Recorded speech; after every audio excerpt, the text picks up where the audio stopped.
কবিতা অসম্ভব নয়, কবি শ্রী সুকুমার রায়।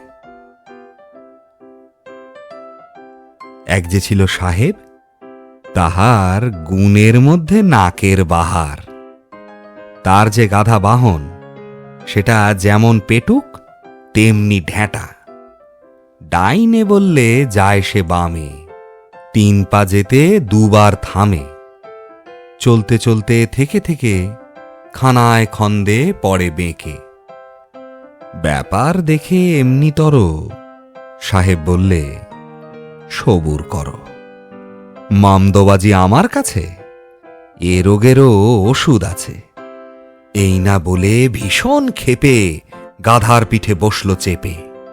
মূলোর ঝুটি ঝুলিয়ে নাকে, আর কি গাধা ঝিমিয়ে থাকে। মূলোর গন্ধে টগবগিয়ে দৌড়ে চলে লম্ফ দিয়ে। যতই ছোটে ধরব বলে ততই মূলো এগিয়ে চলে। খাবার লোভে উদাস প্রাণে কেবল ছোটে মূলোর টানে।